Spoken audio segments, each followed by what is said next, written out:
धन्य तू को समर्थ धन्य तू को समर्थ धन्य तू को समर्थ धन्य तू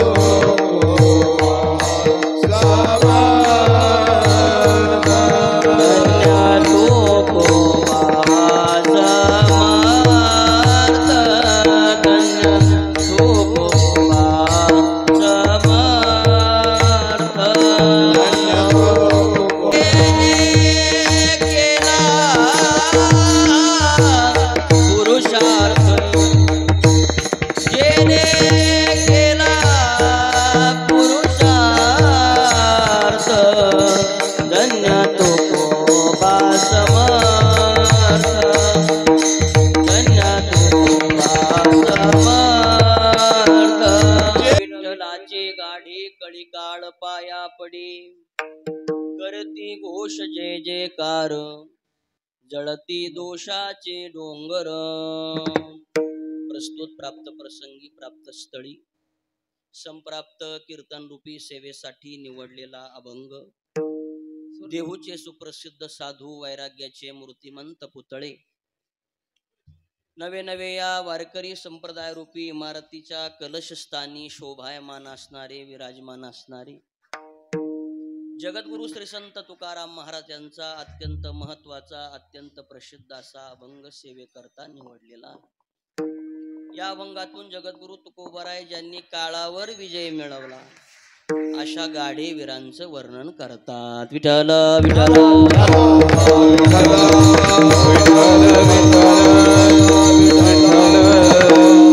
सेवेला सुरुवात करण्यापूर्वी कार्यक्रमाच्या अनुषंगानं वक्त्याचं कर्तव्य म्हणून दोन शब्दाचा परिहारत्व असा सालाबाद प्रमाणे याही वर्षी अतिशय आनंदामध्ये अतिशय उत्साहामध्ये भगवंताच्या कृपेनं साधू संतांच्या आशीर्वादानं आपलं असणार गोनेगाव चौफुला श्री विठ्ठल रुक्मिणी आध्यात्मिक केंद्र तालुका नेवासा जिल्हा अहिल्यानगर या ठिकाणी याही वर्षी अतिशय आनंदामध्ये अतिशय उत्साहामध्ये जगद्गुरु तुकोबारायांच्या असणाऱ्या बीजेच्या निमित्तानं आणि या वर्षी जगद्गुरु तुकोबारायांना वैकुंठ गमन करून 375 वर्ष पूर्ण झालेली आहे. म्हणजे त्रिशतकोत्तर अमृत महोत्सवी वर्ष. त्रिशतकोत्तर अमृत महोत्सवी वर्ष म्हणजे 375 वर्ष वैकुंठ गमन हा सोहळा आपण साजरा सर्वजण करत आहोत. याही वर्षी आपल्या या आध्यात्मिक केंद्रामध्ये चालू असलेला हा पंचम वेद त्या गाथ्याचं पारायण आणि चालू असलेला हा भक्ती उत्सव या सोहळ्याकरता संत महात्म्यांचे भगवान परमात्म्याचे आशीर्वाद आहे. अधिष्ठान दैवत असणार विश्वमाऊली ज्ञानोबाराय तुकोबाराय तसेच जगाचा चालक मालक भगवान पंढरीश पांडुरंग परमात्मा रुक्मिणी आईसाहेब यांचे आशीर्वाद आपल्या सर्वावर आहे. तसेच आदी करून ज्यांनी आपल्याला वाट दाखवली ज्यांनी आपल्याला मार्ग दाखवला अज्ञानातून ज्ञानाकडे आणण्याचं कार्य आपल्या जीवनामध्ये केलं.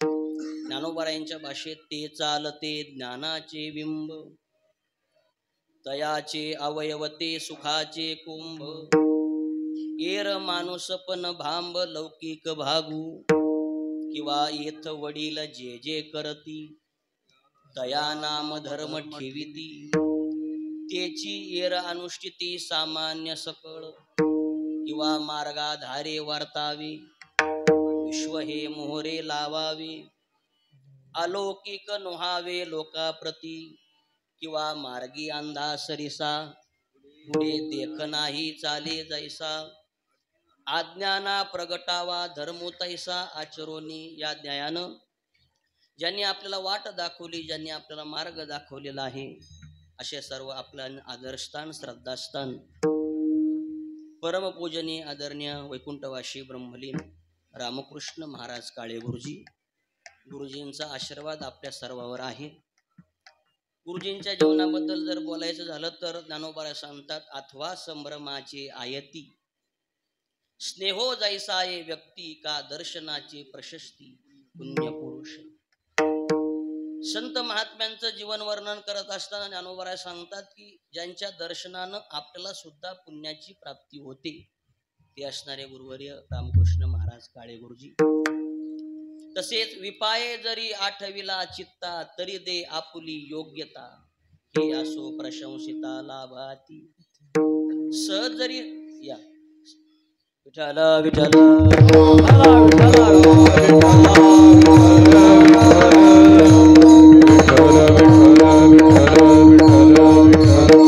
सहज जरी त्यांचं मनामध्ये स्मरण केलं तरी ते आपली योग्यता देऊन टाकतात असे असणारे गुरुवर्य रामकृष्ण महाराज काळे गुरुजी.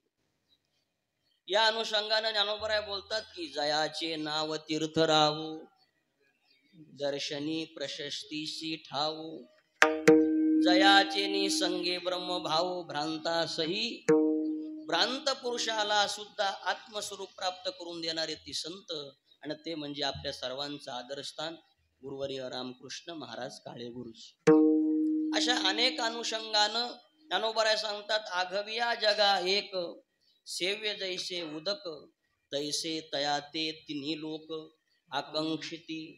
अशा अनेक न्यायानं ज्यांचं आदरणीय आचरणीय जीवन वैकुंठवासी गुरुवर्य रामकृष्ण महाराज काळे गुरुजी. गुरुजींचा आशीर्वाद आपल्या सर्वांवर आहे आणि आपल्या सर्वांना मार्गदर्शन ज्यांचं आहे. जीवन जगत असताना नामचिंतन भक्ती हे स्वतः आचरण करून जगाला संदेश देण्याचं कार्य जे आपल्या जीवनामध्ये करत आहे. तसं नारद महर्षी सांगतात, सतरती सतरती स लोकांश तारे. स्वतःचाही उद्धार झाला पाहिजे आणि आपल्या बरोबर इतरांचाही उद्धार झाला पाहिजे या हेतून परमार्थिक कार्य आपल्या जीवनामध्ये करत आहे.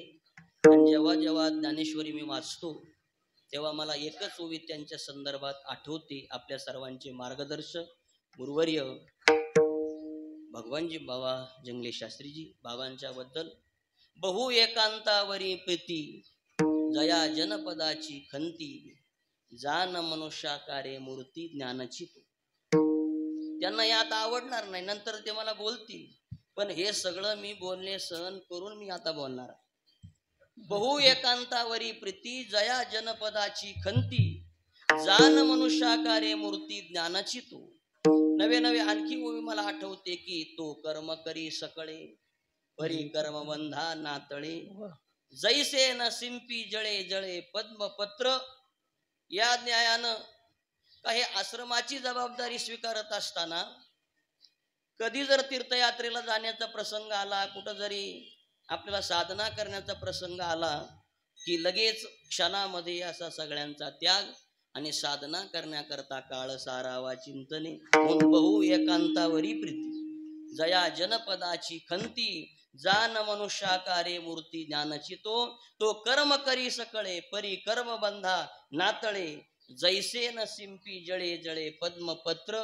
या ज्ञानानं या आश्रमाची वा सत्यवादी करी संसार सकळ आलिप्त कमळ जळी जैसे तोही नेत्री पाहे श्रवणी ऐकतो आहे परी तेतीचा सर्वता नोहे नवल देखे स्पर्शाशी तरी जाणे परिमळो सेवी घ्राणे अवस्त्रोचित बोलणे तयाई आती आराते स्वीकारी त्याजावे ते परिहरी निद्रेची अवसरी निधीजे सुखे. असं ज्यांचं जीवन आहे ते म्हणजे गुरुवर्य भगवानजी बाबा जंगले शास्त्री. आता या ओव्यांचा सगळ्यांचा अर्थ तुम्हाला माहितीच आहे, मी फक्त ओव्यांना स्पर्श करून जाणार आहे. आपण सर्व गुरुवर्य वंशी बाबा रामकृष्ण बाबा यांच्या सहवासात भक्ती नामचिंतन करणारी सर्व आपण मंडळी आहात. गुरुवर्य बाबांचं आम्हा सर्वांना मार्गदर्शन असतं. वेळोवेळी सांगावा संदेश असतो की या मार्गाने तुम्ही चला, या मार्गाने तुम्ही गेल्यानंतर तुमचं साध्य तुम्हाला प्राप्त होईल. म्हणून असं अनेक साधकांना मार्गदर्शन करण्याचं कार्य जे आपल्या जीवनामध्ये करतात ते गुरुवर्य भगवानजी बाबा. बाबांचं मार्गदर्शन आपल्या सर्वांना आहे. महाराजांनी संदेश दिला, सांगावा दिला, माझं जीवन जर पाहिलं तर वाचोनी पडे नावाची ना सेवाही जाणे स्वामीची. असं जीवन असताना सुद्धा या ठिकाणी सेवा करण्याचं त्यांनी मला संदेश दिला आणि संदेश दिल्यानंतर या ठिकाणी तुम्हा संत महात्म्यांच्या दर्शनाचा आलेला हा योग आहे. आज कार्यक्रमाकरता उपस्थित महाराष्ट्रातील वारकरी संप्रदायातील या विठ्ठल विठ्ठल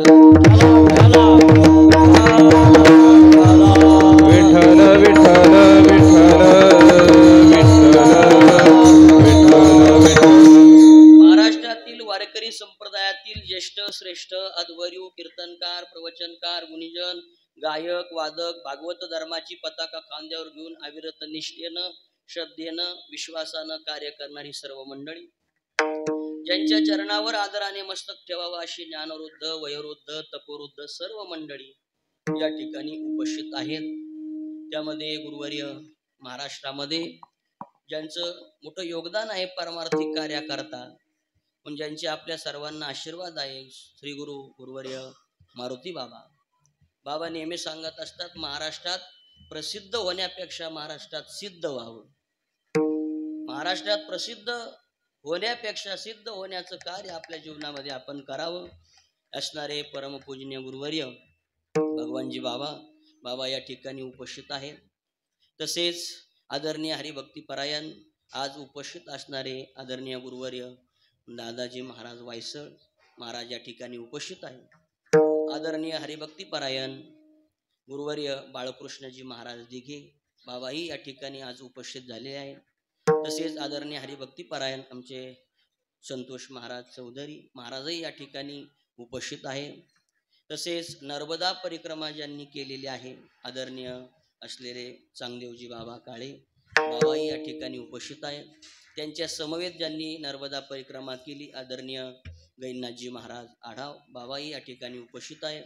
त्यांच्या समवेत आदरणीय गुरुवर्य बाळकृष्ण महाराज त्यांनीही नर्मदा परिक्रमा पूर्ण केली आहे. तसेच आज उपस्थित असणारे आदरणीय हरिभक्तीपरायण राजेंद्रजी महाराज असणे बाबाही या ठिकाणी उपस्थित आहेत.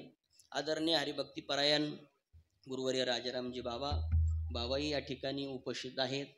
तसेच आता परिसरातील सर्व मंडळी कानिपनाथजी महाराज इथून निंबारी असेल, जवळ असणारं वाटापूर असेल, खुट्टी असेल, गोनेगाव असेल, पंचक्रोशीतील मुळा प्रवरा पंचक्रोशी ही सर्व मंडळी या ठिकाणी उपस्थित झालेली आहे. आदरणीय मगर बाबा ती या ठिकाणी आहे. आदरणीय हरिभक्तीपरायण अंजाबापू महाराज कर्डिले महाराजही या ठिकाणी आज उपस्थित झालेले आहेत. आदरणीय हरिभक्तीपरायण शेषराव तात्या असतील, नामू तात्या असतील, तसेच ज्यांची सुंदर सिस्टीम आहे त्यांना धन्यवाद. आणि अथपासून इथपर्यंत आता सर्वच वारकरी मंडळी, सर्वच भजनी मंडळ की जे रामकृष्ण भक्त परिवार, श्री संत ज्ञानेश्वर महाराज संस्थान भक्त परिवार या सर्व मंडळी या ठिकाणी उपस्थित आहे. मृदंगाची सेवा ज्यांची आहे आदरणीय हरिभक्तीपरायण दोन्ही मृदंगाचार्य, काय नाव सांगा लवकर. सुगत बाबांचे असणारे सहवासात शिक्षण घेणारे मृदंगाची सेवा, ज्यांच्याकडे आम्ही मृदंग शिकलो गुरुवर्य पांचाळ गुरुजी म्हणायचे, वाजवणारे खूप आहेत पण पोषक वाजवणारे कमी आहेत. वाजवणारे खूप आहेत पण पोषक वाजवणं ज्यांचं आहे आदरणीय असणारे दोन्ही मृदंगाचार्य मंडळी. आपण वक्ता तो वक्ताची नोहे श्रोतेन विन, प्रभू तुम्ही महेशाची या मूर्ती. रामकृष्ण भक्त परिवार सर्व सेवा करणारी मंडळी, सर्व मंडळी या ठिकाणी उपस्थित आहेत. सर्वांच्या चरणी नतमस्तक होतो आणि आपल्या या मर्यादित वेळेमध्ये सेवा आवरण्याचा प्रयत्न. विठ्ठल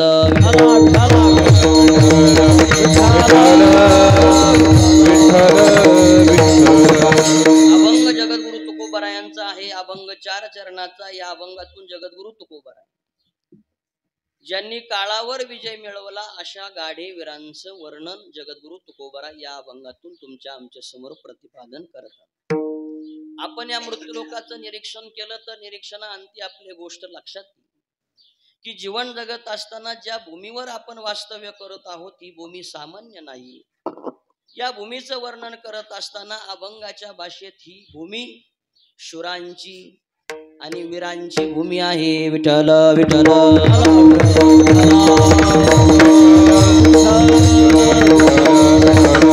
ज्या भूमीवर आपण वास्तव्य करत आहोत ही भूमी सामान्य भूमी नाही. ही भूमी शूरांची आणि अभंगाच्या भाषेत वीरांची भूमी आहे. अनेक देश या अवनी तलावर आपल्याला पाहायला सापडतात, पण अनेक देश जरी या अवनी तलावर असले, मृत्यू लोकात असले, पण त्यांना माता म्हणून संबोधलेलं नाही. फ्रान्स असेल, जर्मनी असेल, अमेरिका असेल, चीन असेल, असे अनेक अनेक अनेक अनेक देश आहेत, पण या देशाला माता म्हणून संबोधलेलं नाही. पण ज्या भूमीमध्ये आपण वास्तव्य करत आहोत, ज्या भूमीवर आपण राहत आहोत, हिलाच भारत माता म्हणून संबोधलेलं आहे. विठ्ठल विठ्ठल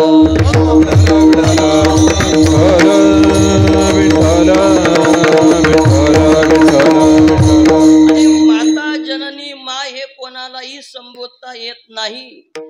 तुकोबाराय चिंतन करतात की जी निष्काम हेतून स्वार्थ न धरता आपल्या लेकरावर प्रेम करत असते, तिलाच माता म्हणतात, तिलाच जननी म्हणतात, तिलाच काय म्हणतात, माय म्हणतात.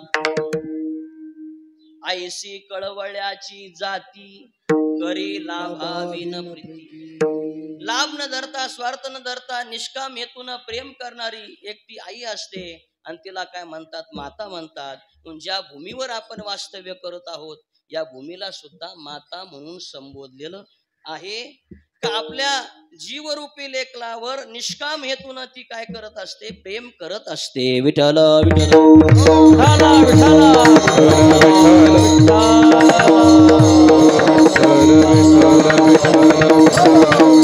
तिला माता म्हणून संबोधलेलं आहे. म्हणून पूर्वीच्या काळची जी मंडळी होती, सकाळी उठल्यानंतर आपल्या अंथरुणावर उठल्यानंतर व उठून बसल्यानंतर अगोदर काय करायची, तर या भूमीला वंदन करायची. की दिवसभरात अनेक अपराध आमच्याकडून होणार आहेत, पण हे माय, हे जननी, तू काय कर, हे सगळे अपराध काय कर, पोटात घे. जुन्या काळातील मंडळी अगोदर दर्शन पृथ्वी मातेचं घ्यायचं. ही आपली माता आहे. अनेक अपराध आपल्याकडून दिवसभरात घडतात, पण ही माय आपल्या लेकराला काय करते, पोटात घेते. हिला माता म्हणतात. विठ्ठल विठ्ठल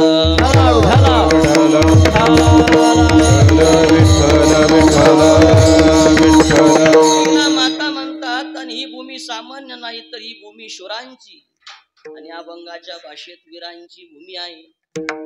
दररोज नित्य नेमानं सूर्य उगवतो, पण उगवल्यानंतर ज्या ज्या ठिकाणी ही किरण पडतात, त्या त्या ठिकाणी दररोज नित्य नेमानं या भूमीवर एक शूर आणि अभंगाच्या भाषेत वीर जन्माला येतो. विठ्ठल विठ्ठल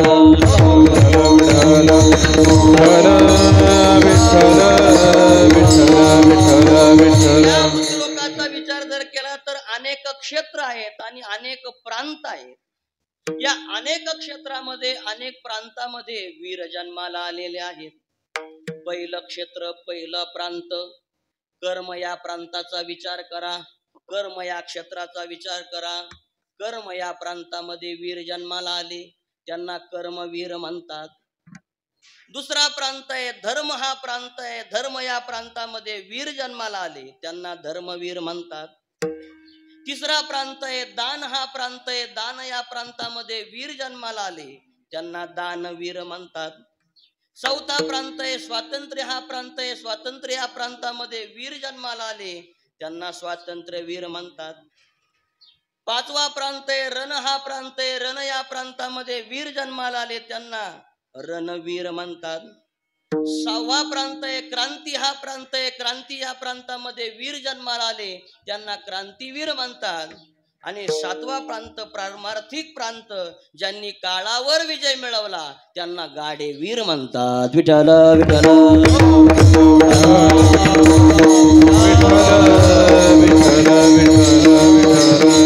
एका वाक्यात आपण जर विचार केला तर कर्म हा प्रांत आहे. कर्म या प्रांतामध्ये वीर जन्माला आले, त्यांना कर्मवीर भाऊराव पाटील म्हणतात.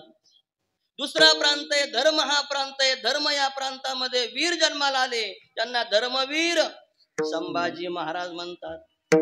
तिसरा प्रांत आहे दान हा प्रांत आहे. दान या प्रांतामध्ये वीर जन्माला आले, त्यांना दानवीर कर्ण म्हणतात. चौथा प्रांत आहे स्वातंत्र्य हा प्रांत आहे. स्वातंत्र्य या प्रांतामध्ये वीर जन्माला आले, त्यांना स्वातंत्र्यवीर सावरकर म्हणतात. पाचवा प्रांत आहे रण, हा प्रांत आहे रण. या प्रांतामध्ये वीर जन्माला आले, त्यांना रणवीर तानाजी मालुसरे म्हणतात.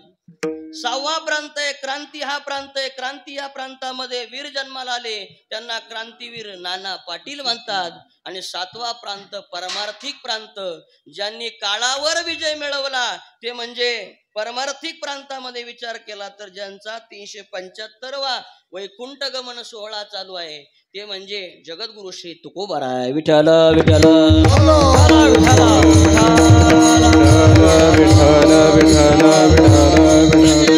सात प्रांताचा, सात क्षेत्राचा आपल्याला विचार करायचा आहे. अभंगाची सुरुवात वीर आहे, त्या अनुषंगानं या वीरांचं चिंतन आपल्याला करायचं आहे. आता पहिला प्रांत आहे कर्म, हा प्रांत आहे. आणि कर्म या प्रांतामध्ये वीर जन्माला आले, त्यांना कर्मवीर भाऊराव पाटील म्हणतात. या मृत्यूलोकामध्ये जीवन जगत असताना माणसानं कर्मवीर असावं. पण जगद्गुरु तुकोबराय गाथ्यामध्ये चिंतन करतात, काही मंडळी कर्म दरिद्री जीवन जगतात. अकर्तव्य मनी धरी अकर्तव्य मनी धरी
कर्मवीर असावं. तर काही मंडळी कर्म दरिद्री जीवन जगतात. भजन घाली भोगावरी अकर्तव्य मनी धरी. प्रत्येकाचं कर्म हे वेगवेगळं आहे, पण आपापल्या वाट्याला आलेलं कर्म चोख पद्धतीनं आपण केलंच पाहिजे. भगवान परमात्मा अर्जुनाच्या निमित्तानं तुम्हा आम्हाला सांगतात की स्वे स्वे कर्मण्य भिरत संसिद्धिम लभते नरः. प्रत्येकाचं कर्म हे वेगवेगळं आहे. प्रत्येकाचं कर्म जरी वेगवेगळं असलं, पण जे आपल्या वाट्याला आलेलं कर्म आहे ते कर्म आपण चोख पद्धतीनं केलंच पाहिजे. आणि जर हे आलेलं कर्म जर आपण चोख पद्धतीनं जर करत नसो तर ज्ञानोबराय सांगतात ती व्यक्ती म्हणजे कोण आहे, ती स्पष्ट भाषेत सांगतात ते गावंढळ आहे. आपापल्या वाट्याला आलेलं कर्म जर करत नसतील तर ज्ञानोबराय सांगतात ते गावंढळ आहेत. ज्ञानोबराय ओवी देतात, परीस पासव्य साची मूर्तीला होनी देहाची खंती करती कर्माची ते गावंढे. ज्ञानोबराय सांगतात आपापल्या वाट्याला आलेलं जे कर्म आहे ते कर्म चोख पद्धतीने आपण केलंच पाहिजे. आणि नाही केलं तर ज्ञानोबराय सांगतात तो व्यक्ती स्पष्ट गावंढळ आहे. विठ्ठल विठ्ठल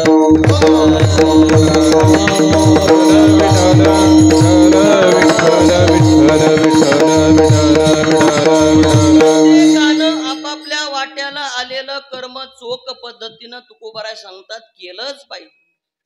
या मृत्यूलोकात आल्यानंतर गुरुवर्य मारुती बाबा सांगत असतात की चांगल्या कर्माचंही ओझ आपल्याला घेऊन फिरावंच लागणार आहे आणि वाईट कर्माचं सुद्धा ओझ आपण घेऊन फिरावंच लागणार.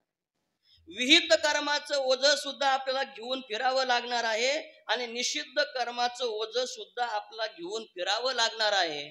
पण कोणतं कर्म आपलं फलद्रूप होईल किंवा साध्यापर्यंत नेईल तर विहित केलेलं जे कर्म आहे तेच आपला साध्यापर्यंत नेणार आहे.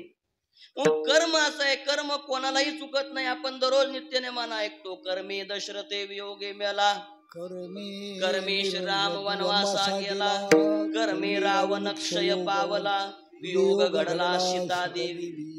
कर्म हे कोणालाही सोडत नाही. जे जे आपण कर्म केलेलं आहे ते कर्म आपल्याला भोगून संपावंच लागतं. विठ्ठल विठ्ठल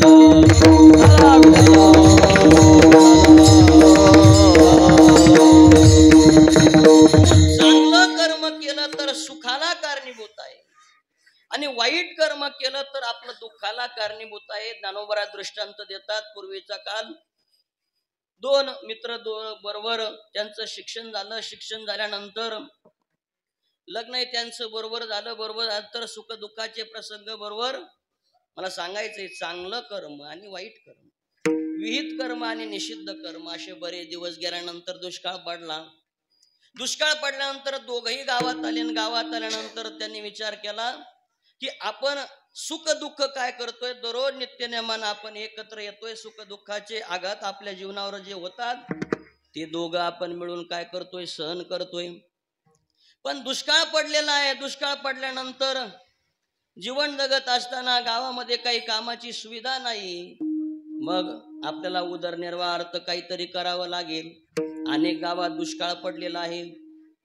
उदरनिर्वाहार्थ आपल्यावर जबाबदारी आहे. ती जबाबदारी आपल्याला सांभाळावी लागणार आहे. पण काही काम आपल्याकडं नाही. ज्ञानोबा सांगतात दोघांनी काय केलं, चोरी करण्याचा विचार केला. पण चोरी करण्याकरता सुद्धा अनुभव लागतो. चोरी करण्याचा विचार दोघांनी केल्यानंतर शेजारच्या गावात गेले. गावात गेल्यानंतर पाटलाच्या वाड्यात गेले. वाड्यात गेल्यानंतर ऐवज मिळवला. ऐवज काय होता तो हातामध्ये घेतला आणि बाहेर पाऊल टाकणार. तेवढ्यात पाटलाने पाहिलं, त्यांना पकडलं, पोलिसाच्या ताब्यात दिलं. ताब्यात दिल्यानंतर बाबा केस फाईलवर आली. कीर्तनातली लवकर येते तसे 25, 30 एखादे 3 पिढ्या जातात. केस फाईलवर आली. जज साहेब आले. आरोपी म्हणून त्यांना उभं केलं. वकील साहेबांनी विचारलं, सांगा काय केलं यांनी. तर त्या वकील साहेबांनी सांगितलं यांनी दरोडा टाकला. आता दरोडा टाकला म्हटल्यानंतर वकील जज साहेबांनी विचारलं, म्हणले किती ऐवज यांनी मिळवलेला आहे किंवा दरोडा टाकला पण किती ऐवज यांच्याकडे आहे. ते म्हणले यांच्याकडे फक्त 500 रुपये ऐवज. 500 रुपये ऐवज. वकील जज साहेबांनी सांगितलं की याला काय दरोडा म्हणतात का. याला दरोडा म्हणत नाही. आता न्यायालयात आलेले आहेत, काहीतरी शिक्षा द्यावी लागेल. आता तुम्ही काय करा म्हणले, पोलीस यांच्या बरोबर राहू द्या, गावी जाऊ द्या. यांनी काय करायचं तर उद्या सकाळी 20 किलो वजन डोक्यावर घ्यायचं आणि 8 किलोमीटर चालायचं. कर्म पा कोणतं सुखाला कारणीभूत.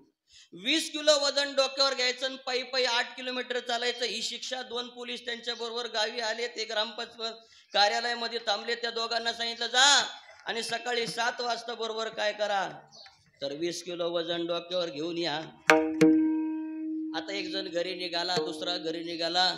या पहिल्याने विचार केला सकाळी 20 किलो वजन आपण कुठं पाहणार, म्हणून जातानीच 20 किलो वजनाचा दगड आपल्या उसरीवर ठेवला, वाट्यावर ठेवला. हा डोक्यावर घ्यायचा आणि 8 किलोमीटर चालायचं. दुसरा घरी आला. घरी आल्यानंतर त्यांच्या गृहिणीनं पाणी दिलं. पाणी दिल्यानंतर आमच्यामुळे तुम्हाला शिक्षा झाली. उदरनिर्वाहार्थ तुम्ही एक कर्म केलं. म्हणजे शिक्षा काय झाली म्हणले 20 किलो वजन डोक्यावर घ्यायचं आणि 8 किलोमीटर चालायचं. मग म्हणले आता 20 किलो वजन डोक्यावर घ्यायचं पण रात्रभर तुम्ही झोपायचं नाही. गृहिणीला सांगितलं. म्हणजे काय करायचं तर ते म्हणले 5 किलो डाळीचे लाडू करायचे, 5 किलो शंकरपाळे करायचे, 5 किलो करंजा करायच्या आणि 5 किलो तुमच्या मनाने घ्या. अशा 20 किलो वजनाची शिदोरी तुम्ही सकाळी बरोबर आम्हाला 7 वाजता तयार करून द्यायची. एकाने ओसरीवर दगड ठेवला. कशा करता डोक्यावर घ्यायचं आणि 8 किलोमीटर चालायचं. आणि दुसरा जो होता त्याने 20 किलो वजनाची शिदोरी गृहिणीने रात्रभर जागून तयार केली. सकाळी 7 वाजता एकानं 20 किलो वजनाची डोक्यावर शिदोरी घेतली. एकानं 20 किलो वजनाचा दगड घेतला. पोलीस त्यांच्या जवळ आले. 8 किलोमीटर चालले. चालल्यानंतर पोलिसांनी सांगितलं परत काय असं काय कर्म करू नका. मग ज्यानं डोक्यावर दगड घेतला होता ज्ञानोबा सांगतात त्यानं तो दगड खाली टाकला. घामाघूम झालेला होता आणि खाली बसला. पण दुसऱ्यानं याच्या दगडाप्रमाणे खाली शिदोरी टाकली नाही, खाली ठेवली. ठेवल्यानंतर स्वच्छ हातपाय केले. त्यालाही सुद्धा सांगितलं स्वच्छ हातपाय कर.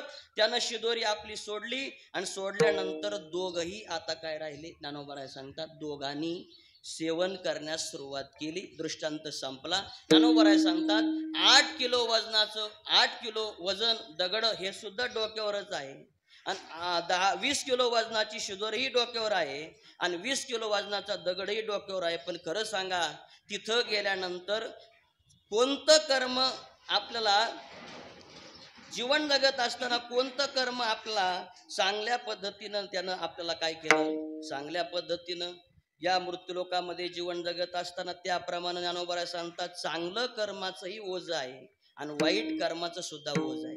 20 किलो वजन डोक्यावर घेतलं, वजन दोघांचं सारखंच आहे. 20 किलो दगडही डोक्यावर घेतला, वजन सारखं आहे. पण तिथं गेल्यानंतर सुखाला कोणतं कर्म कारणीभूत ठरलं, शिदोरी की दगड? ज्ञानोबा सांगतात, शिदोरी. त्याप्रमाणे शिळा का शिदोर्या, दाटणे एक धनंजया, परी वाहती जे विसावया, तेच गेपे.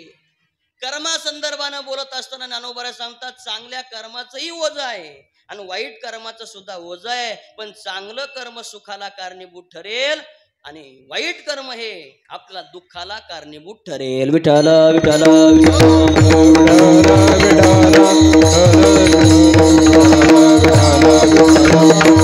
हा दृष्टांत ज्ञानोबरांनी काही श्रोत्यांना दिला, पण काही श्रोत्यांना वाटलं हा दृष्टांत आमच्या परिचयाचा नाही, आम्हाला हा दृष्टांत मान्य नाही. ज्ञानोबा सांगतात, काळजी करू नका. त्याच्या खाली ज्ञानोबरांनी दुसरा दृष्टांत दिला. आगा उजू वाटा जे चालावे, तरी पायाची शिनवावे, का आडराने धावावे तरी तेची. चांगल्या वाटानं आपल्याला पायी पायी चालायचंय, चालण्याचे कष्ट आहेतच. आणि वेड्या वाकड्या वळणाने आपल्याला चालायचंय, चालण्याचे कष्ट आहेतच. दिंडीमध्ये प्रवास करत असताना दुपारच्या विसाव्याला थांबल्यानंतर संध्याकाळचा विसावा असा लांबून गेल्यानंतर जरा लांब पडतो आणि शॉर्टकटने मधल्या रस्त्यानं काय करतो, जवळ पडतो. आणि दुपारच्या विसाव्याला काही मंडळी काय करतात, पुढं चालतात आणि ते वेड्या वाकड्या वळणाने काय करतात, चालत राहतात.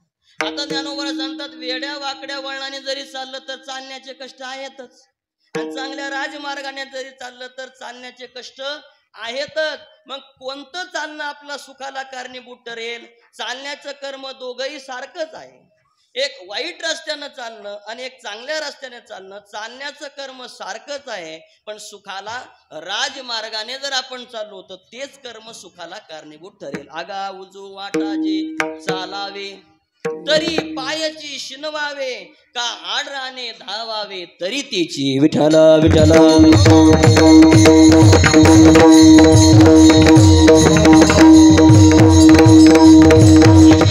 अनेक दृष्टांत ज्ञानोबरांनी त्या श्लोकावर दिलेले आहेत. कर्मा संदर्भानं बोलत असताना कर्म आपण चांगल्या पद्धतीनं करावं.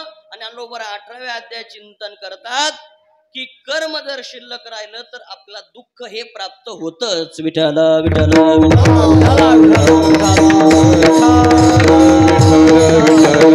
तैसी कर्मी दुआडे, तया जन्मांतराची कडे, दुर्मेळावे एवढे कर्मा माझी.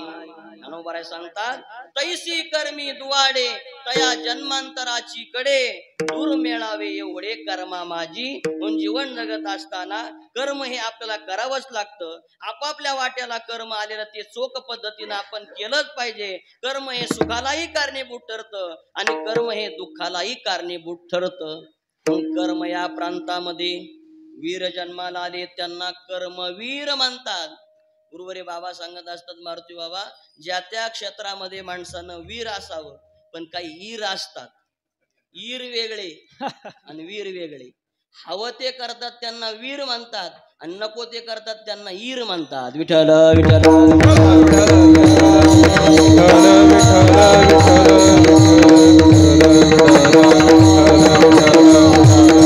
कर्म या प्रांतामध्ये कर्मवीर म्हणून ज्यांचं नाव संबोधल्या गेलं ते म्हणजे कर्मवीर भाऊराव पाटील. काय कर्म त्यांनी केलं तर त्यांच्या चरित्राचा आपण जर विचार केला तर जीवन जगत असताना त्यांच्या घरी पाहुणे आले. कर्म फक्त सांगायचे. पाहुणे आले ना, आल्यानंतर घरच्या आई वडिलांनी आग्रह केला की आता तुम्ही आलेला आहात तर जेवण करूनच जा. स्वयंपाक तयार झाला, सगळे मंडळी जेवायला बसले. कर्मवीर भाऊराव पाटलांच्या पत्नी स्वतः वाढतात आणि वाढत असताना सहज पाहुण्यांना विचारलं की काय करतात तुमचे भाऊराव. आता वडील स्पष्ट वक्ते होते. वडिलांनी सांगितलं, आमचे भाऊराव फक्त गावात उन्हाडक्या मारत फिरतात, याच्या व्यतिरिक्त आमचे भाऊराव काही करत नाही. शैक्षणिक क्षेत्रामध्ये जी मंडळी आहेत त्यांना माहित, आमचे भाऊराव फक्त गावात उन्हाळक्या मारत फिरतात. त्यांना त्याचं काही वाटलं नाही, कारण की ते स्वतः गावात उन्हाळक्या मारतच फिरत होते. पण स्वतःच्या धर्मपत्नी वाढत होत्या, त्या पतिव्रता माऊली होत्या. पतीची या मता अनुसरोनी पतिव्रता अनायासे आत्महिता भेटेची गा, किंवा पतिव्रतेचे हृदय जैसे पती वाचूनी न स्पर्शे, किंवा जैशी भ्रातारे विनवनिता उपहती पावे सर्वता, किंवा तरी एक प्रियोत्तम वाचोनी वाढोनी दिकाम जैसा का मनोधर्म पतिव्रतेचा, किंवा पै आगवेने भोगेसी पतिव्रता क्रीडे पतीसी, की तयाची नामे ती तपे केली स्वामीची मनोभावा न चुकी जे हेच परमसेव. अशा अनेक अनेक अंगानं ज्ञानोबरायांनी ओव्या दिलेल्या आहेत. आता ही पतिव्रता माऊली, भाऊराव पाटलांना त्याचं काही वाटलं नाही, पण वाढत असताना पत्नीच्या डोळ्यातून अश्रू आले. का एवढ्या सगळ्या मोठ्या लोकांदेखत आपल्या पतीचा अपमान व्हावा, डोळ्यातून अश्रू आले. भाऊराव पाटलांनी वर पाहिलं, वर पाहिल्यानंतर आपल्या पत्नीच्या डोळ्यात अश्रू आले. पण त्यांनी विचार केला, आतापासून असं कर्म करायचंय, असं कर्म करायचं. आपण अशिक्षित राहिलो, पण आपली रयत सुशिक्षित झाली पाहिजे, म्हणून रयत शिक्षण संस्थेची स्थापना त्यांनी केली. आणि आज महाराष्ट्रामध्ये रयत शिक्षण संस्थेचं नाव काय आहे हे आपल्याला ज्ञात आहे. विठ्ठल विठ्ठल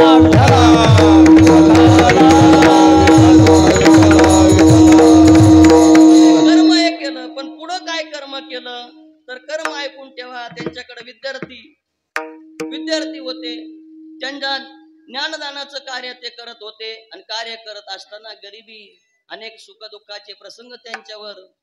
दिवाळीचा सण आला, सण आल्यानंतर विद्यार्थ्यांना गोडधोड जेवण करायचे, पण गोडधोड जेवण करायचे, जवळ श्रीमंती नाही, पैसे नाही. पत्नीने सांगितलं, दिवाळीचा सण आहे, गोडधोड जेवण करायचंय, काहीतरी विद्यार्थ्यांना करावं लागेल. माझ्याकडेही पैसे नाही, तुमच्याकडेही पैसे नाही, मग गोडधोड जेवण करायचं कसं? पण कर्म पहा. त्याने सांगितलं, काळजी करू नका, तुमचं मंगळसूत्र आपण गहाण ठेवू, आणि त्यातून जे पैसे येतील त्यातून विद्यार्थ्यांना गोडधोड जेवण करू. हे कर्म त्यांनी स्वतःच्या जीवनामध्ये केलं, म्हणून कर्म या प्रांतामध्ये त्यांचं नाव अजरामर झालं. कर्मवीर भाऊराव पाटील. विठ्ठल विठ्ठल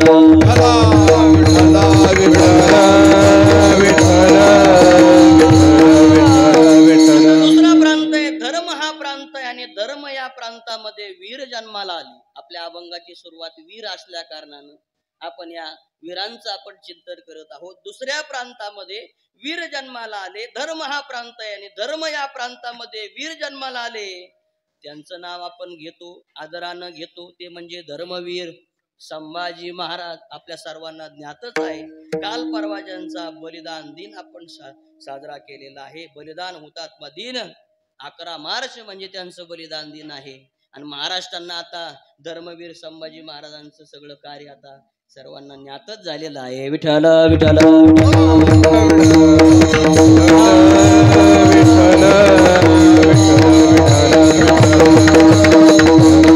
धर्म या प्रांतामध्ये वीर जन्माला आले, त्यांना धर्मवीर संभाजी महाराज म्हणतात. पण जगद्गुरु तुकोबराय सांगतात, या मृत्यू लोकामध्ये काही मंडळी विषयी गोंधळ गाजत से, विषयी गोंधळ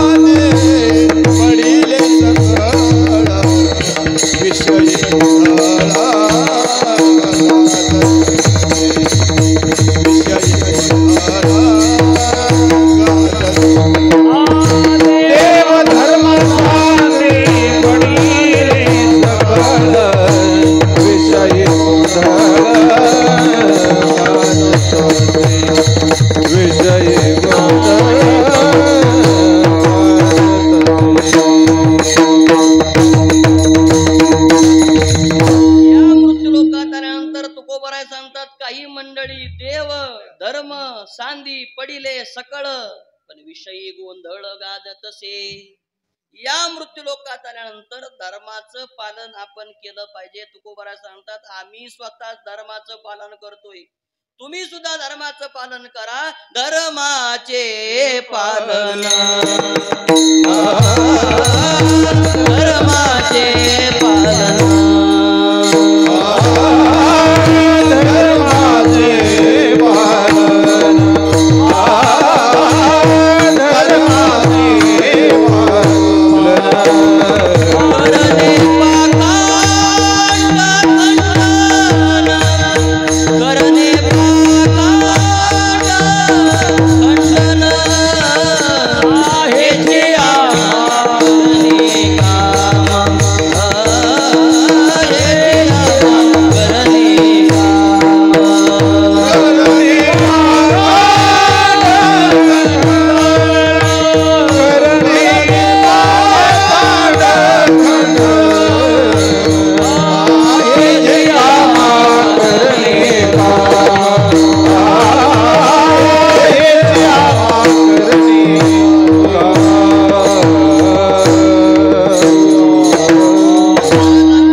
हिंदवी स्वराज्याचे संस्थापक छत्रपती शिवाजी महाराज, धर्मवीर संभाजी महाराज त्यांनी सांगितलं आतापर्यंत तुमच्या आम्ही केलेला आहे, आता आमची तुम्हाला देतो, धर्म सोडा. त्यांनी सांगितलं धर्म आम्ही सोडणार नाही.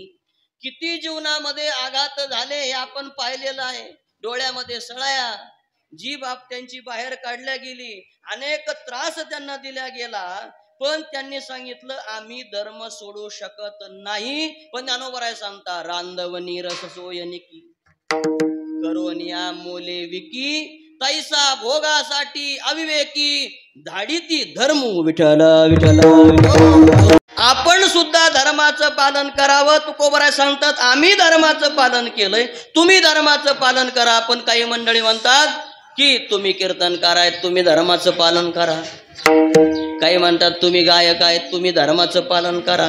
तुम्ही संप्रदायामध्ये जीवन जगतात, तुम्ही धर्माचं पालन करा. महाराज सांगतात की कोणी एकट्यानं धर्माचं पालन करायचं नाही, तर सगळ्यांनी आपापल्या वाट्याला आलेला जो धर्म आहे त्या धर्माचं पालन करायचं. तुकोबराय सांगतात शिर सर्वांगा प्रमाण, शिर सर्वांगा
शिर सर्वांगा प्रमाण यथा विधी कर चरण धर्माचे पालन सकळी सत्य करावे, सकळी सत्य करावे.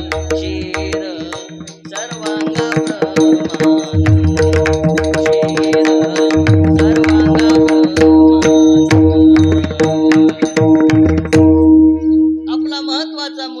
धर्माचे पालन कुणी एकट्याने नाही, सकळी सत्य करावे. विठ्ठल विठ्ठल.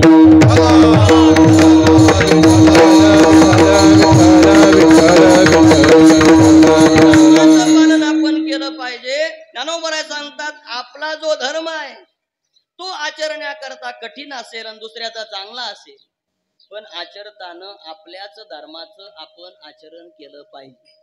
त्याकरता ज्ञानोबा दृष्टांत देतात. शेजारच्याने 3 मजली बंगला बांधला, शेजारच्याने 3 मजली बंगला बांधला, पण शेजारी जर आपली झोपडी असेल तर ज्ञानोबा सांगतात, खरं सांगा त्याचा 3 मजली बंगला पाहून आपली झोपडी मोडणं योग्य आहे का? त्याचा बंगला पाहून आपली झोपडी मोडणं जसं योग्य नाही, तसा दुसऱ्याचा धर्म दिसायला चांगला असेल, पण आचरण करताना आपल्याच धर्माचं आपण आचरण केलं पाहिजे. तरी लोकांची धवळारे देखोनिया मनोहरे असती आपली तनारे मोडावे केवी. ज्ञानोबा सांगतात, तनारे म्हणजे आपली झोपडी आणि धवळारे म्हणजे घर. त्याचा बंगला पाहून आपली झोपडी मोडणं जसं योग्य नाही, तसा दुसऱ्याचा धर्म दिसायला चांगला आहे म्हणून आपण आपल्या धर्म सोडायचा नाही. ज्ञानोबाने आखी दृष्टांत दिलाय. दुसऱ्याची आई दिसायला चांगली आहे आणि आपली आई दिसायला चांगली नाही, म्हणून दुसऱ्याची आई दिसायला चांगली म्हणून आपल्या आईला सोडणं योग्य आहे का? ज्ञानोबा सांगतात, आणि आपुली माये खूप जरी आहे तरी जिये ते नोहे. ज्ञानोबा सांगतात, स्नेह कुरे की. तसं दुसऱ्याची आई दिसायला चांगली, आपली आई दिसायला चांगली नाही, पण जरी दिसायला चांगली नाही तरी ती आपली आईच आहे. तसं दुसऱ्याचा धर्म दिसायला चांगला आहे, पण आचरण करताना आपण आपल्याच धर्माचं आचरण केलं पाहिजे. तिसरा दृष्टांत ज्ञानोबा देतात. ज्ञानोबा सांगतात की दुर्बळ जरी झाला, ज्ञानोबा सांगतात दुसऱ्याचं घरचं अन्न चांगलं आहे, पण द्विज सेवी ज्ञानोबा सांगतात दुर्बळ जरी झाला. विठ्ठल विठ्ठल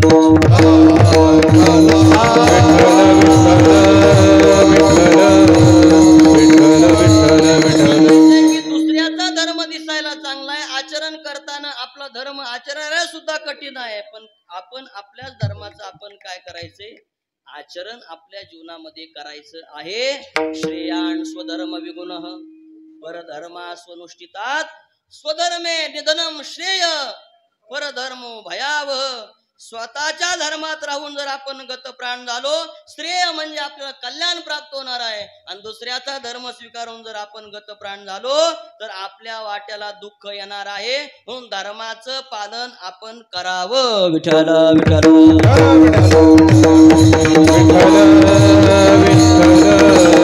आपला स्वधर्म जर आपण सोडला तर आपला दुःख आहे. जैसा दीपासवे हरपला प्रकाश, आगा स्वधर्म हा लोपला तरी सर्व सुखाचा थारा मोडला. जैसा दीपासवे हरपला प्रकाश जाय, किंवा यो भुंगते स्तेन येवस. त्याला काय सुरू म्हणून हरिल सर्वस्व तयाचे. ज्ञानोबा सांगतात की आपण जीवन जगत असताना धर्माचं आचरण करावं. पहिला प्रांत आहे कर्म. कर्म या प्रांतामध्ये वीर जन्माला आले, कर्मवीर. दुसरा प्रांत आहे धर्म. धर्म या प्रांतामध्ये वीर जन्माला आले, धर्मवीर. आता तिसरा प्रांत आहे दान हा प्रांत. दान या प्रांतामध्ये वीर जन्माला आले, त्यांना दानवीर म्हणतात. या मृत्यू लोकात आल्यानंतर तुकोबाराय सांगतात माणसानं दान द्यावं. पण काही मृत्यू लोकात आल्यानंतर काही जणांचे दान द्यायला लागलं की हात कापतात.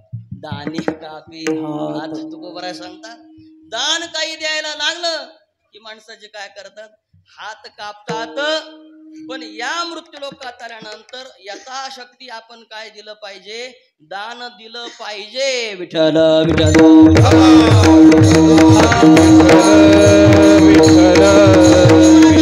असं दान द्यायचंय. आईसे देऊ दान एक वेळे, आईसे देऊ दान एक वेळे, आईसे देऊ दान एक वेळे, आईसे देऊ दान.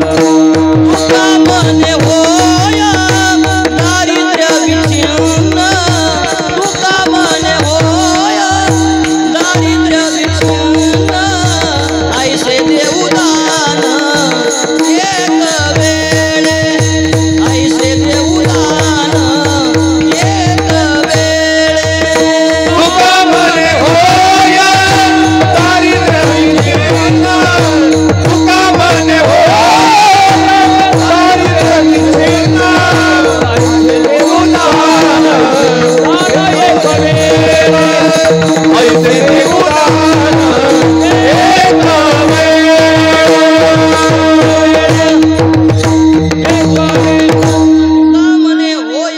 दारिद्र्य विच्छिन्न आईशे देऊ दान एक वेळे. दान माणसानं द्यावं, यथाशक्ती दान माणसानं द्यावं. हाताचं भूषण जर काय असेल तर दान देणं हे हाताचं भूषण आहे. लौकिक दृष्ट्या सुवर्ण घालण्यात हाताचं भूषण असेल, पण अलौकिक दृष्ट्या हस्तस्य भूषणम दान. दाना आपल्या हातानं दान दिलं पाहिजे. उद्या चोर आपल्याला झोंबणार आहे, ज्ञानोबा सांगतात. उद्या चोर आपल्याला झोंबणार आहे, त्याच्या आधी माणसानं सावध व्हावं, दान द्यावं. उद्या चोर आपल्याला झोंबणार आहे, त्याच्या आधी माणसानं सावध व्हावं, दान द्यावं. उद्या चोर आपल्याला झोंबणार आहे, त्याच्या आधी सावध व्हावं, माणसानं दान द्यावं. मला वाटतं समजणे वाले को इशारा काफी होता है. महाराजांनी तिकडून ओवी सांगितली, पाहेचा पेना वाटवधा तव आजीची होई सावधा. जीवन निगता औषधा धाविजे जेवी. उद्या चोर आपल्याला झोंबणार आहे, त्या चोर झोंबण्याच्या आधी आपण काय व्हावं, सावध व्हावं. आणि सावध होऊन यथाशक्ती आपण काय करावं, दान द्यावं. ज्ञानोबा सांगतात, जैसे चोर पाहे झोंबती तव आजीची ऋषीजे संपत्ती. का झाका झाकी वाती नवचता कीजे. उद्या चोर आपल्याला झोंबणार आहे, त्याच्या आधी सावध होऊन आपण दान दिलं पाहिजे. आणि हाताचं भूषण काय आहे, तर दान देणं हे हाताचं भूषण आहे. विठ्ठल विठ्ठल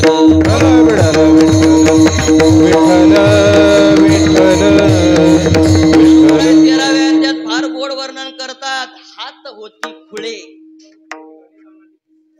हात होती खुळे हे पुढील मोटके कळे. करोनी घाली सकळे दानादिके. ज्ञानोबा सांगतात, उद्या आपले हात म्हणजे इंद्रिय गलित गात्र होणार आहे, हे आपल्याला कळणार आहे. आणि 10 ओव्यामध्ये ज्ञानोबांनी आपल्या जरा अवस्थेचं वर्णन केलंय. शेवट एकच सांगतो, घरचे मंडळी आपल्या करता नवस करणार आहे. कशा करता, आता बाबांनी जावं, आता बाबांनी जावं, आता बाबांनी जावं. घरचे मंडळी 10 वयामध्ये ज्ञानोबरांनी फार गोड चिंतन केलं आहे. पण शेवट ज्ञानोबराय सांगतात, इंद्रिय गलित गात्र होणार आहेत. आणि इंद्रिय गलित गात्रानंतर काही कार्य आपल्याला करता येणार नाही. त्याआधी माणसानं सावध व्हावं. ज्ञानोबराय सांगतात, नवशे होते इतरे माझी मरणी. सगळे नवस करणार आहेत इंद्रिय गलित गात्रानंतर, त्याआधी सावध व्हा. सावध होऊन ज्ञानोबराय सांगतात, दृष्टी जव आहे पाहे ते तुले पाहे. मुखत्वे आधी वाचा सुभाषिते. हात होती खुळे हे पुढील मोटके कळे. करोनी घाली सकळे दानादिके. यथाशक्ती माणसानं दान द्यावं.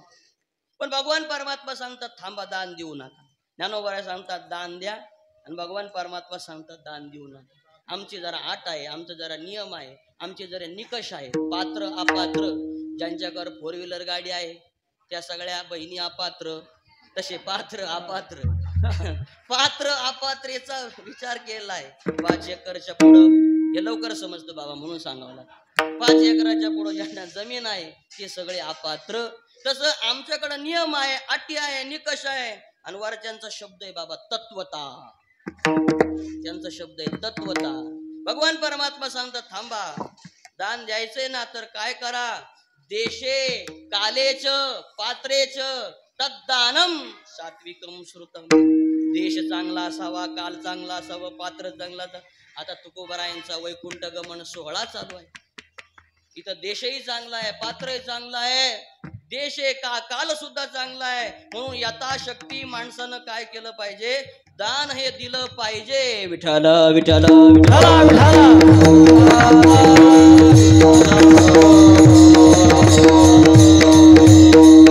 त्यांचं नाव घेतलं जातं तर उदाहरण सांगितलं जातं. मारुती बाबा सांगत असतात पाठामध्ये, कर्ण महाराज एकदा दाढी करत होते. आणि दाढी करत असताना त्यांच्या डाव्या हाताला ऐकून ठेवा, आपल्या करताना ऐकून ठेवा, डाव्या हाताला स्टीलची वाटी नव्हती, चांदीची नव्हती, सोन्याची वाटी दाढी करत असताना पाणी ठेवायला होती. 87,000च्या भावानं जर विचार केला, काही मागं पुढं नाही ना आज, 87,000च्या भावानं जर विचार केला, सोन्याची वाटी दाढी करत असताना पाणी घेण्याकरता सोन्याची वाटी. तेवढ्यात भूदेव आले, महाराज, कर्ण महाराज दान पाहिजे.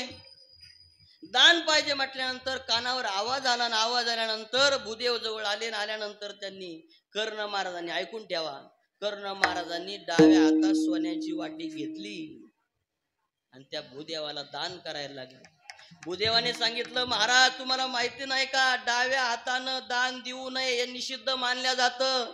कर्ण महाराजांनी सांगितलं, डाव्या हातानं दान देऊ नये हे निषिद्ध जरी असलं हे आम्हाला माहित आहे, पण महाराज भूदेवा, डाव्या हातातली वाटी उजव्या हातात घेईपर्यंत आयुष्याची सत्ता आहे का? याला म्हणतात दान देणं. विठ्ठल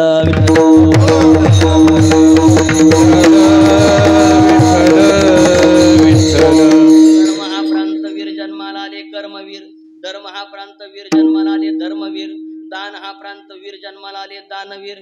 चौथा प्रांत आहे स्वातंत्र्य हा प्रांत आहे. स्वातंत्र्य या प्रांतामध्ये वीर जन्माला आले त्यांना स्वातंत्र्यवीर सावरकर म्हणतात. नेम जशी मातृभूमीला सागरा प्राण तळ.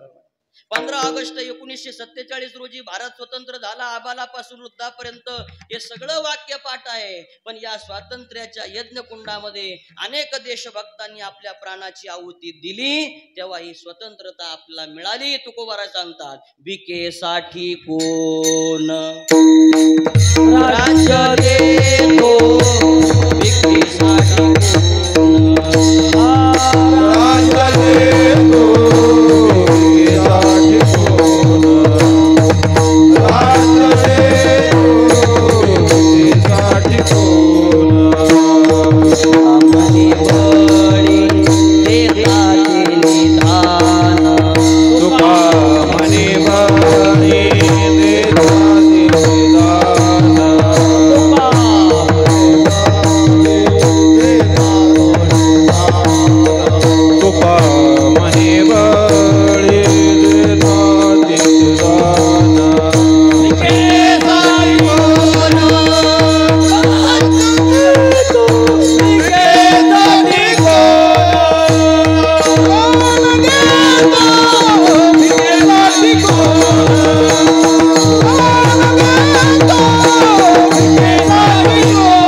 भिकेसाठी कोण राज्य देतो, प्रांत आहे. रण हा प्रांत वीर जन्माला आले रणवीर. त्यांना तालाजी मालुसरे म्हणतात, आधी लग्न माझ्या रायबाचं मग तुमच्या कोंडाण्याचं नाही, आधी लग्न कोंडाण्याचं मग रायबाचं. तुकोबारा सांगतात, रणी निघता शूर न पाहे मागा. पुढचा प्रांत आहे क्रांती हा प्रांत आहे. वीर जन्माला आले क्रांतीवीर नाना पाटील. आणि परमार्थिक प्रांतामध्ये ज्यांनी काळावर विजय मिळवला ते म्हणजे गाडे वीर. अभंगाचं पहिलं गाडे वीर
पडे. परमार्थिक प्रांतामध्ये वीर जन्माला आले, ज्यांनी काळावर विजय मिळवला, असे गाडे ज्यांचा वैकुंठ गमन सोहळा आपण साजरा करत आहोत. तुकोबराय जगा काळ खाई आम्ही माता दिले पाय, किंवा यमधर्म वाट पाहे निरंतर जोडून या करतिष्ठ तसे.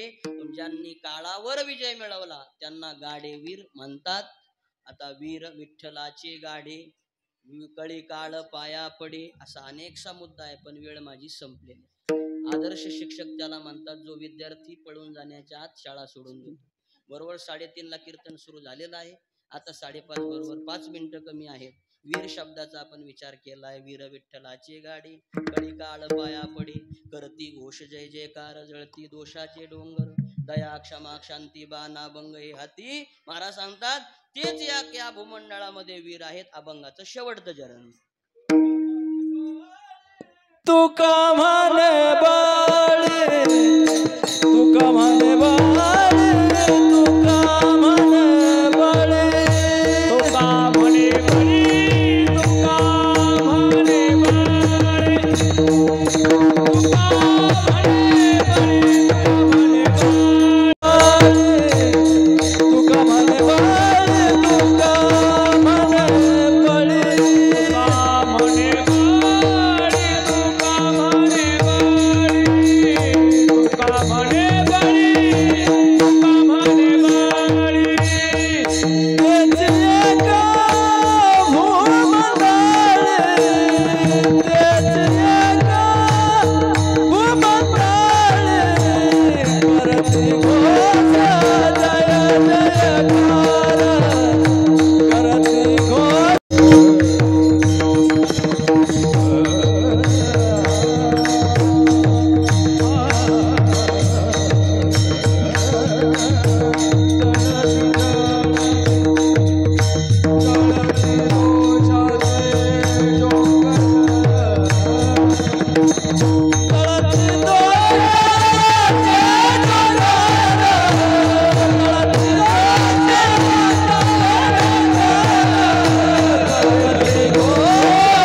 भूमंडळी करती घोष जय जयकार, जळती दोषाचे डोंगर. झालेली सेवा ज्ञानोबरायांच्या चरणी समर्पित, जगद्गुरु तुकोबरायांच्या चरणी समर्पित. आपल्या सर्वांचा आदरस्थान, श्रद्धास्थान वैकुंठवासी गुरुवर्य रामकृष्ण महाराज काळे